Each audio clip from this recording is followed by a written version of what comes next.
All right, folks, it's the guy with the bow tie checking in with you live for another edition of Business with Benefits. To my right, you will notice Lakisha Brooks.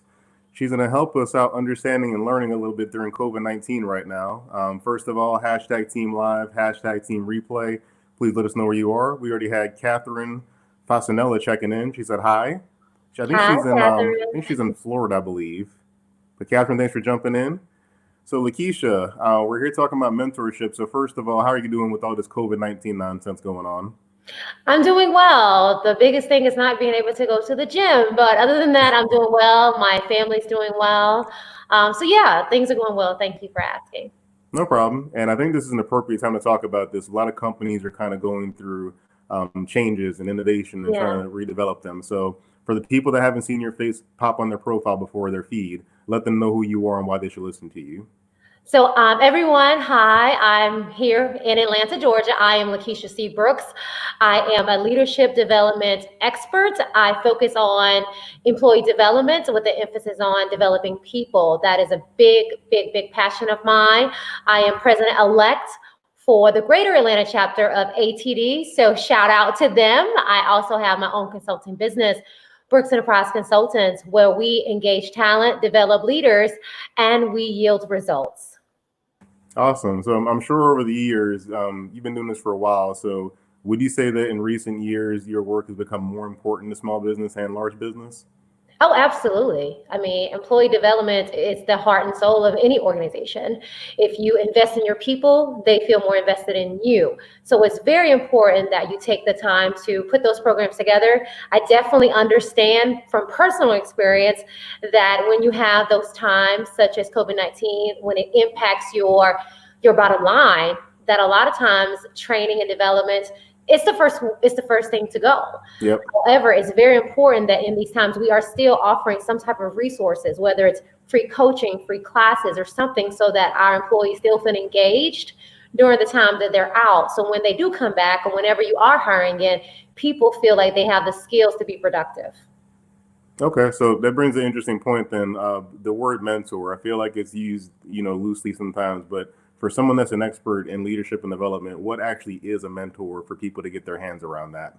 So a mentor is someone that helps to guide you in your career and personal lives as well. So there's someone that they may have the skills that you're looking to possess, and they're helping to guide you to get to that point. So you tell them a goal, and they're there to help you along the way, because maybe they've already been through that before as well. So that's what a mentor is, and that's what they provide for you personally and professionally. Okay, and then with that word mentor, I mean, some people I think feel like they can't be a mentor. So was there certain criteria that you look for as far as a tenure? Is it certifications? What's the key things to look for in a mentor? Yeah, that's a really good question. So some of the skills that you want to be able to possess is being able to build rapport, effective listening skills, being able to have that relationship with someone, but being able to really understand different behavior styles and communication styles is really what it takes to be a really good mentor. Because I think a lot of times when we find ourselves being a mentor, we feel that we are the authority. And that's okay. But at the same time, the downside of that is because we are authority, we are not maybe aware of our blind spots or our unconscious biases. So it's important that we understand not just our own communication styles and our own behavior styles, but those that we are mentoring. So anyone could be a mentor. I mean, it could be peer-to-peer mentor. It could be someone 2 levels ahead of you in the organization. You can have a friend be a mentor. So there's no rules and regulations as far as who can be a mentor, but you want to make sure that you do possess certain skills in order to be an effective mentor to whomever you may be mentoring. Okay. And I know you kind of have a diverse range of clients you work with, but would you say the focus on mentors needs to get moved more downstream to small business, or is it more of a big business kind of problem? I mean, it's any organization, to be completely honest, internal and external as well. So if you're a small business, absolutely, you want to be able to put those programs together. If you're a big, large organization, yeah, you want to have those as well. So really, it doesn't matter the size of the organization. I've worked for small organizations. I've had clients that are small. I work for large organizations. Same thing. So it's actually a need everywhere. It just depends on how you want to structure it, how you want to design it. That is actually taken into consideration when you think about the size of the organization, not whether or not it's needed, because it's pretty much needed in any type of organization. Okay, well, I mean, we've all seen COVID-19's had a big impact to the United States, but the most has been small business. So would you say this kind of gives a catalyst for you? Like, this is why you need more of this to kind of figure out how to weather storms. Would that be a valid thing to say that now people need to look more at the mentorship program more than ever? I mean, yeah, again, but again, it's hitting all types of organizations as well. Yeah. But it's definitely really important that small, large organizations, everyone has something in place. So if you are a small business and you cannot afford maybe to necessarily put together a formal mentorship program, do something informal. Maybe you have a situation where you have Zoom calls. So you have people paired up together just to have Zoom calls. So maybe it's a situation where it's just kind of open. If you're interested in being a mentor, apply here. If you're interested in being a mentee, apply here. And it's not structured. So people can just kind of collaborate together. It's similar to what you see on Facebook now, where you see groups that are able to put together informal type of mentoring programs. So if you're part of a group on Facebook, for example, you can Hmm. actually put together an informal type of mentoring program. So you can do that as a small business as well. So even if you are not able to put something big together because of budget cuts, there are still ways to have something where someone can feel like they have that coach, that mentor, that guide to help them through tough times like we're seeing right now, because a lot of people need that mentor to help guide them through this oh so difficult time for so many people. Okay, and this is a good, interesting question, but you're a mentor in a sense. So, what's a mentor's mentor look like? Because I put the question below. Have you ever had a mentor before? So, I'm sure you have a mentor. I'm guessing in your stage and career. But what's that like when you're in that capacity of teaching and you got to get taught yourself? Yeah, so for me, when I look for a mentor, I definitely look for someone that, again, has all the skills that I would want to possess myself. I look for that as well. Being able to be transparent, being open. I do have a mentor. She's not even in my industry, to be completely honest. She Mm. actually she is a business owner, but she also owns a hair salon and a nonprofit, which I don't actually own either. And and she was someone that I looked as a mentor, and I remember sitting in she was doing my hair, and I was asking her questions about ideas that I had for my business. And she was just so amazing with the ideas that she was selling to me. And then she went and she bought a building for her hair salon. She didn't just rent it out, she bought it. And it was just like, man, this is so amazing. So for me, I'm looking for someone that can wow me, for someone that can listen to me, someone that can give me knowledge, give me those nuggets as well. Because again, a mentor needs a mentor as well. We all need someone that we can call on, and that person doesn't necessarily have to be in your industry. They don't have to be within your organization. They could just be someone that you admire, you see what they're doing, you feel that you Hmm. can call on them. So for me, like I said, mine isn't even in my industry. That's awesome. I love that. 'Cause I think that's a conception people have is they think it's going to be a costly thing or it's an intense process. So, far as cost versus return, would you say every time somebody gets a mentor, there's a positive impact to their financial status because of that?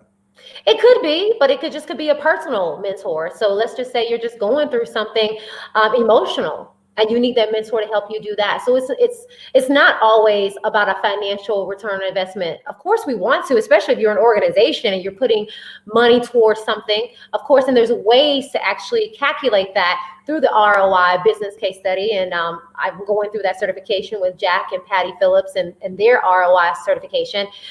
And that's what you want. But at the same time, sometimes it could just be that personal gain that you get, a better understanding of something, a better sense of something. For me, when I sat in that chair and she was giving me nuggets, it wasn't about financial impact. I Hmm. still haven't bought a building. I want to buy a building for my business, but this was literally like 5, 6 years ago. So for me, it was Mm. knowing that I can have the confidence as a young woman of color, that I can buy a building. To me, that was more than a dollar could actually, give me back. So it has Mm. both financial impact, but sometimes it's just about that wisdom and that knowledge that you gain from that mentor as well. Would you say with developing mentor programs, the biggest piece is the interpersonal relationship ability, or is it more so the checking the boxes of I know things you don't know? Oh gosh, no, it's never about the latter. Okay. Never not about also we call it small sheep. Never about that. It's really about building that relationship, building that trust. And your mentee has to be able to trust you. Okay. If they feel that they can't trust you, that mentor relationship is not going anywhere. And that goes back to what I said about understanding communication styles, understanding other people's behavior styles, understanding personality styles. It's important as a mentor. And this is why when I put together the program for ATD, we had the DISC assessment. Everyone took it so that we can understand as mentees and mentors, how do I communicate with someone who's a high D or a low S or whatnot? How do I do that? How am I able to understand this person so I can get the best out of them? But it's not always about the mentee learning, but as a mentor, I need to understand that so I can get the best out of this myself. So I would say understanding behaviors, communication, back to the interpersonal communication, definitely far more important than just checking off a box to say, yeah, I know this, now you need to know that. Definitely not effective at all. Okay, and I love the DISC assessment. Our organization uses that, and I know for me, it helps me understand when I talk to certain people how to adjust the way I communicate, and also when I receive things, like why I receive it that way. We also had a quick comment from Melissa Missy Tarvard. She said, she's back on. I have several men and women mentors in different areas: military, business, personal. Also, same one as me as veteran. So somebody in the same lane as her, but also men, women, different genders. With your study, we talked earlier about you did a study on the ROI or the question about mentors for small businesses. So kind of talk about that HR.com study you went through as well as your own personal finding. Yeah. So HR.com, I'm part of the advisory board for mentoring coaching. And I don't want to speak a lot about the research because it hasn't come out yet, but it's some really good findings in there that's related to size of organization, the need of organization to have mentoring programs. So definitely make sure you check out in May 20th, which happens to be my 36th birthday, by the way. So on May 20th, who I know, 36, we will be talking about that study. We'll be sharing information about that study. So don't want to talk too much about that now, but make sure that you check that out. If you like, I can send the link and share it with everyone. So we definitely want you guys to be a part of the findings for that study as well. Perfect. So let's get to the nuts and bolts of mentor program. So there's a couple ways to do this. So what are the two main ways to have a mentor program for your company? Is it only call a company? Is it somebody on site? Like what's the main roads for a mentor program? Right. So when we think about putting together a mentor program, man, it could be so many different ways to do it. So when I have clients, I ask a ton of questions to put my consultant hat on. You want to know a couple of things. Obviously, do you want it to be informal or formal? So informal is typically where you have a pool of mentors or a pool of mentees, and they on their own can get together whenever they feel that it works best for them. So there's no structure like cadence of it every month, just whatever works for them. Then you have the formal, which is what I did for ATD Greater Atlanta, where we have milestones, we had assignments, we review every month. There's an assignment at the end, so there's a capstone type of thing. So you can do that as well. There's also an opportunity to see whether you want it to be internal or external as far as yourself and finding a mentor.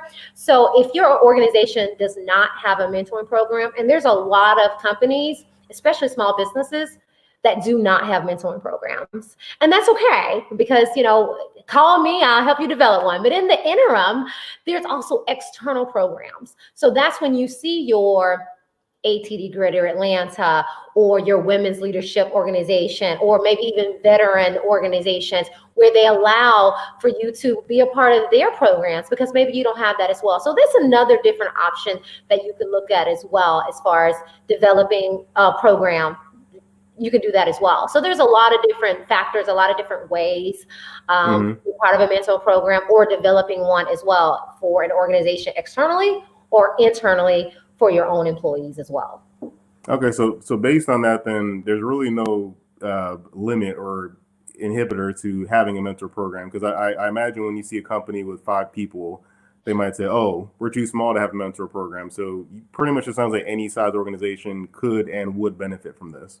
Right. I mean, you can create something. So my business, Fiercely Protein and Food, we are a small business. It's family owned. So there's like 4 or 5 of us, like you said. So no, we don't have a mentoring program, but that doesn't mean that we can't mentor each other. We can't learn from each other. But then that also means that we may have to go externally. So myself, I'm looking for external opportunities for mentoring programs for women in business, women in manufacturing, things like that, to give me that mentoring that I need as well, because our organization obviously right now doesn't have a formal structure for that as well. So even if you're all a small organization, sometimes you can actually partner with external opportunities to say, hey, we personally can't put this together. We personally can't do it, but is there any other external programs that maybe we can partner with to maybe put 1 or 2 of our employees, or even the CEO, for example, and put this person in an external program so that they can still get that mentoring experience as well. So don't limit yourself because you can't put together a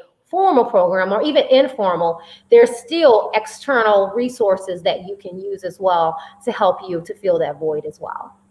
Okay, so I want to circle back on, I mean, earlier you mentioned that in tough times, usually the training and development is cut from the budget, kind of saying, hey, that's not important, but let's break down the financial implications. I mean, over your years of experience, what are some ROIs or, average stats you can say that when a company did this, this is what happened? Can you kind of share some insights for people that don't have an HR department to kind of understand what they're missing? So I know definitely with the ROI Institute with Jack and Patty Phillips, there's a lot of great information there.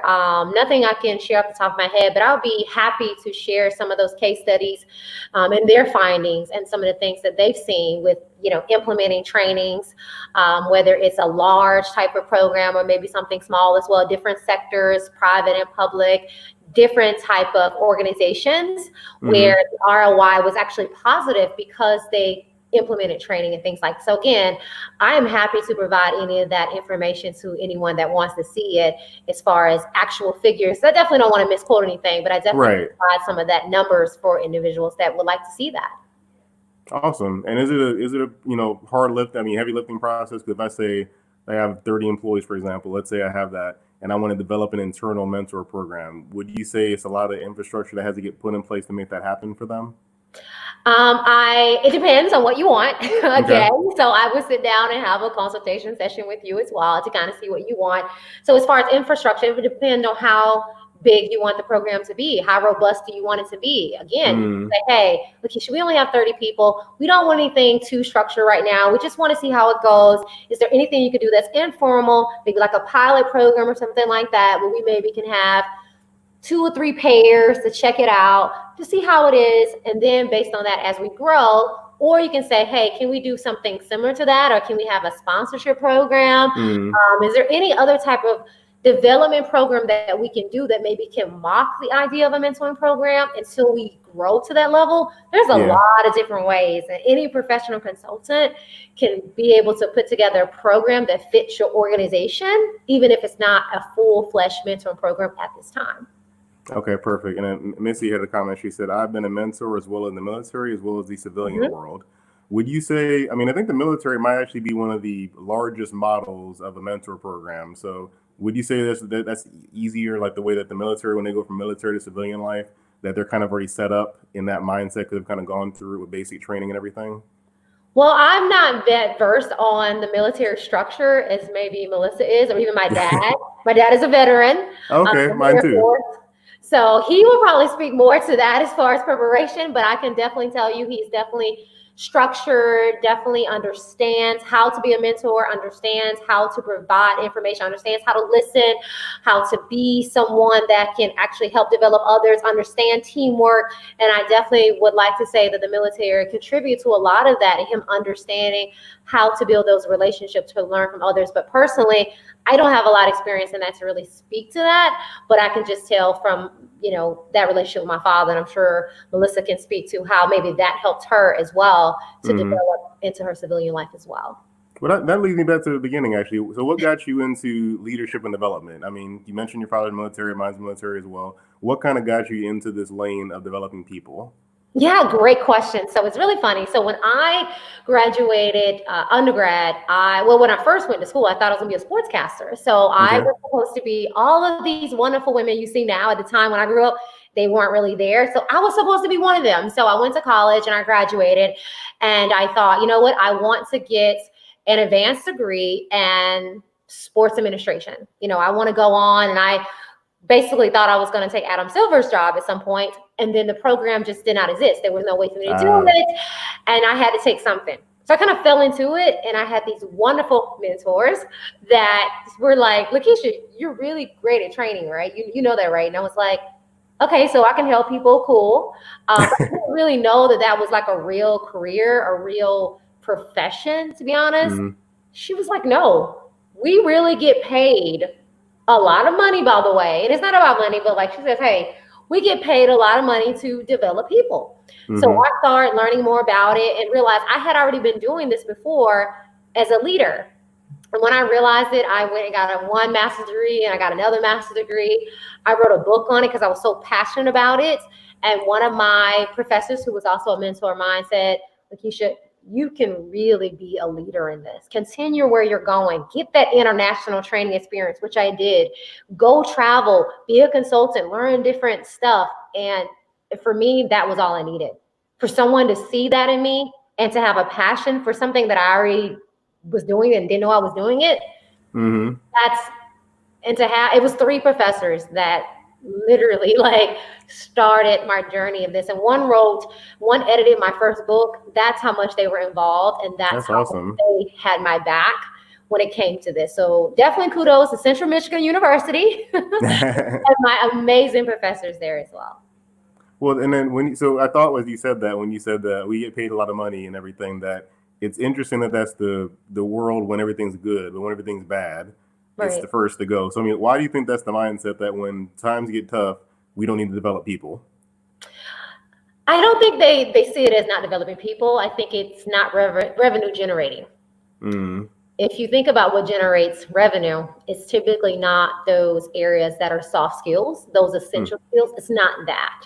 And so that's what it comes down to. And that's why those ROI studies are so essential, because it shows the value of the training and the HR side of things. So I definitely think people want to develop people. I definitely don't want to think that. But when you think about revenue when times are tough, we mm-hmm. have to look at the operation side of it and the sales and the marketing and those type of areas that are going to keep our business afloat, and then bring us back to that level where we can actually start to look at developing people. I think that's the mindset of that.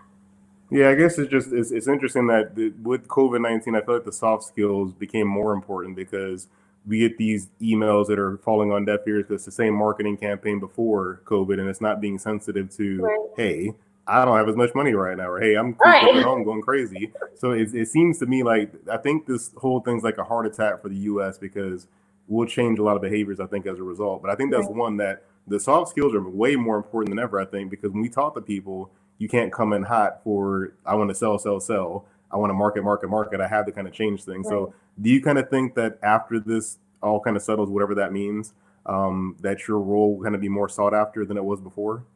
Well, absolutely. And to your point, so my boyfriend works in telecommunication in sales, and it's a different conversation than he would have had before, because some of Mm-hmm. these businesses, they're not picking up because either they're not in business or they're not working right now or whatever the situation is going on, where that's a different type of conversation than we would have had a few months ago.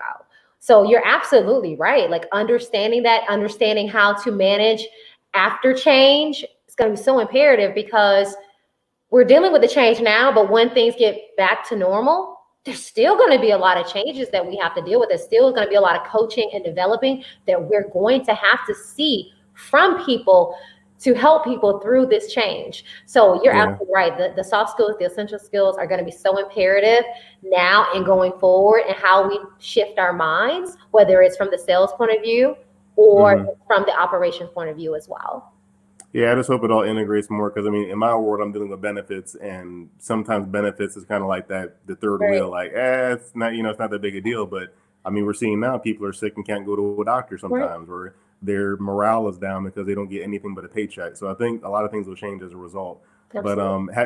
I know you can't give exact numbers, but have you seen like a double digit or something of that effect of the impact of a mentor on the revenue? Because I think that's important for small businesses to know that if they had a mentor, they will see a revenue bump. So is there any kind of general anecdotes you can share about that for them to get why they might want to invest into a mentor program, whether internal or external? Yeah, well, I'm actually working on that study right now. So I'm glad you asked that. So I'm actually working on some research now on that.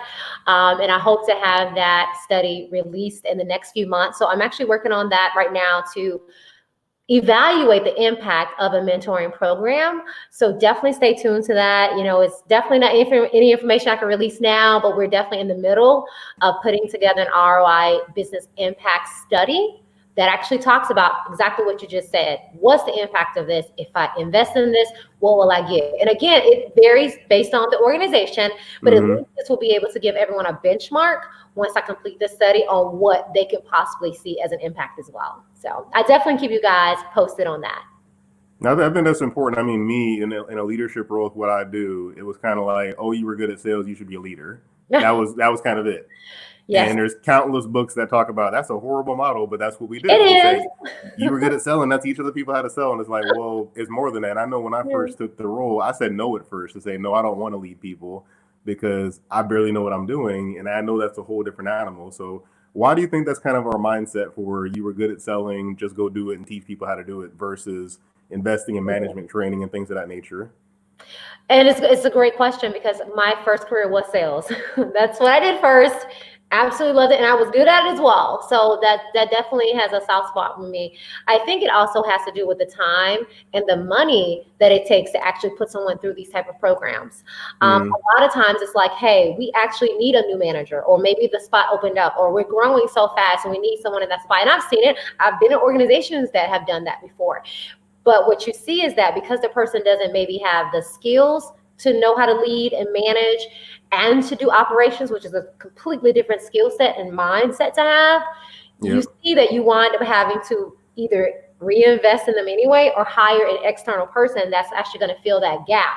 Because it's one thing to be able to be good at your job, the operation side is a whole different skill set to be able to lead people to want to work for you, to help you accomplish your goal as well. But at the same time, developing them so they can go on and do whatever, whether it's be a leader in the organization or something external. So that takes a lot. So, and you think about as an organization, do I have time to put him through a program, to put money into this? No, we need him out there selling and teaching other people to do what he does. So let's try to think about it from their point of view. But our jobs as leaders is to educate some of our business leaders to say, hey, I get it. However, I need it. Your responsibility is to step up and say, hey, I know that I'm good at sales, and thank you for acknowledging that. However, I want to be good at leading people as well, so they can also hit those numbers. And in order for me to do that, I'm going to need some coaching in X, Y, and Z. So we also have to be personally accountable for our own success as well as leaders and mentors. That's a very great point. I mean, I could think back on my journey. I didn't do that. I didn't come up at first saying like, hey, teach me. Now, I will say that I invested in reading. Like I would read a ton of leadership books and, webinars and seminars, things like that. So I kind of took it upon myself to learn more. But I think it's something about the sales hunter that's a hard mindset to, I want to take care of the people right now because I've been taking care of myself so well for years. Now I want to take care of somebody else. So what is something you think you can notice in maybe their DISC assessment or in their onboarding that helps you kind of identify this person could be a mentor or a leader in our organization in the future? Oh, great. So this is where it happens in performance management. During those conversations, talking to them, what do you want to do? How do you see yourself? It's really about, you see the leadership qualities. You see, hey, they're a great teammate. They're helping others when they're not being asked to do that. They're actually doing informal mentoring and coaching, and you kind of notice that. You're noticing those behaviors that oh wow, they're helping someone. Because some people are just not interested in being a mentor. They're not interested in being a manager. They're not interested in being a leader. That's not what they want to do, and that's okay. But we as managers and leaders need to have those conversations. As a matter of fact, let me tell you. So I did this with ATD Greater Atlanta. I have to start picking my board. And I went to someone and I said, hey, so-and-so, I see you as a leader. How do you feel about doing that?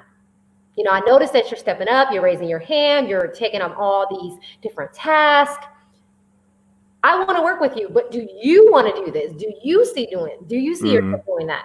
Because the person may say, you know what, Lakisha, I appreciate it, but I don't really want to do it. Either I don't have the time or that's a tall task to actually do. So it's about us also having that conversation, because if someone doesn't want to do it and we're just throwing them in there, it can backfire against us.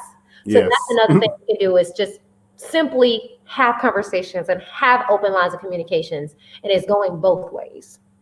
Yeah, I can see that. 'Cause I know when I first was approached for leadership, I think somebody outside of my direct organization asked me, and my direct mentor was like, "I don't think you're ready, but if you want to, go find out." And I kudos to him for doing that because that kind of let me say, "Oh, I have a choice in this." It's not like Right. a when you work like a 9 to 5, it's kind of like they throw you promotion. It's kind of like take it. But this is more of an independent thing, so I'm like, let me kind of feel it out. But that's interesting. And Missy had a quick comment. She said, as a leadership trainer, leadership is a heavy part mindset. I'll agree on that totally. My mentality's changed a lot as a leader. So, Right. are there some things small businesses can do to kind of? I know you mentioned open lines of communication. Is there other things they should do for as the leader? Maybe kind of bringing somebody in or keeping them close to them to kind of help cultivate and build a leadership mentality for the company. Yeah, I mean, it's always nice to have external people. I have a colleague of mine, John Wade. I'll give him a shout out. He focuses on culture and Okay. building culture within organizations. So if leadership is part of your culture, then everyone will buy into it. If having a culture of teamwork, whatever that is, it starts with culture. That's what we want to do. That human capital. What does that look like for your organization when you have that human capital and that culture? And how are you merging those together? So that's Mm-hmm. something that small businesses need to do is identify what is your culture. Because once you do it, you need to breathe it and live it. I go into organizations a lot, and when I was a consultant, and I would ask, what is your values? What are your missions? They didn't know it. So how Yep. are you living and breathing this and putting this in your culture if you don't even know it? Yeah, I forgot the saying. I think it Feel was that. culture takes years to make, but moments to destroy. And It absolutely does. I But mean, when look you at don't know it, Enron. you don't even know what the culture is. You don't feel it. So that's something that small business just it doesn't cost you any money. Just identify what your culture is and make sure you're living it and breathing it. And we look at a lot of these big businesses, the Chick-fil-A's, the Home Depot that have certain culture. But it took time. But it Hmm. started with the leader saying, this is what we're going to do. This is the structure we're going to have. We're going to make sure all of our leaders understand our culture. We're going to make sure all of our leaders have training X, Y, and Z. So that's where it starts with people that make decisions, buying into this concept of leadership training, mentoring, and developing people. That's where it starts.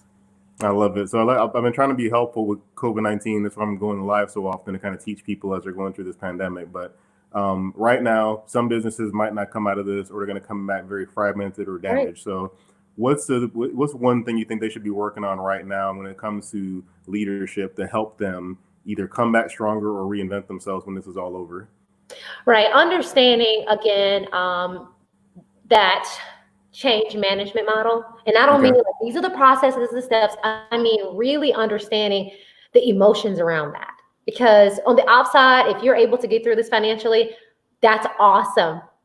But you're also going to have to deal with the emotions around it. The people that have survival remorse that are there that aren't going to see their coworkers come back. Mhm. How do you deal with those emotions of the people that, hey, this is the change we're dealing with? So understanding the difference in that mourning curve and that discovery curve and how you want to make sure you're managing people's emotions together and getting through this together is one of the things that our leaders are going to have to do. So you see a lot of webinars and trainings on resiliency and adversity and change. That's why. Mhm. Because you have to understand the process is, yeah, you can find someone to teach you how to do the process of how to manage change. But if you don't deal with those emotions around it, Mhm. that's when you're going to lose people. And that's when that buy-in won't happen. So that's what I would say to organizations is, yeah, understand the process, but please make sure you understand the emotions of people that are in your organization as well. That's actually a big one. It didn't really strike me as big, but the people not coming back. I mean, we're seeing at the JBS meat packing plant, I think in Wisconsin Right. or something. A lady said like two of my coworkers just died as a result of COVID-19, and that's obviously a different kind of crisis. But all of these coworkers not coming back, that's big. So thank you for sharing that. So I want to be mindful of your time. I know you have stuff going on. For the people that want to kind of find more information and learn more about your training and leadership and consulting, where can they find information for you? So you can go to the website at www.brooks-consultants.com right here on the screen. If you are on LinkedIn, please go ahead and connect with me. I would love to connect with you. My name is exactly the same. It's Lakisha C. Brooks. So please go ahead and send me that connection request. I will connect with you as well. So also we have a LinkedIn page, Brooks Enterprise Consultants. go ahead and follow us. We are waiting to hit that 1,000 mark. We're like 756, I think. So we are definitely charging along. We're a small business. We're super excited about it. And yeah, make sure you connect with me. Even if it's just a quick conversation, I'm happy to drop little nuggets to see how I can help your organization. I love it. And those company pages are hard to grow, so that's good you're doing that well on the company page. I'm trying. LinkedIn's harder to grow your business page, but I'm trying. Yeah, you're beating me, so but kudos to you on that. Well, thank you for joining me, Lakisha. I know you have a million things going on, so everybody follow Lakisha, get more information about your company, and just focus on leadership. As a personal leader, I feel like not enough time is spent on that. Most of them have been self-taught, so I appreciate people like you being an expert and helping drop nuggets on people that don't know what's going on. But everybody be safe out there. Looks like we have some Wi-Fi issues going on, but Lakisha, I appreciate your time. And everybody be safe out there, wash your hands and all that good stuff, and we'll catch you next time.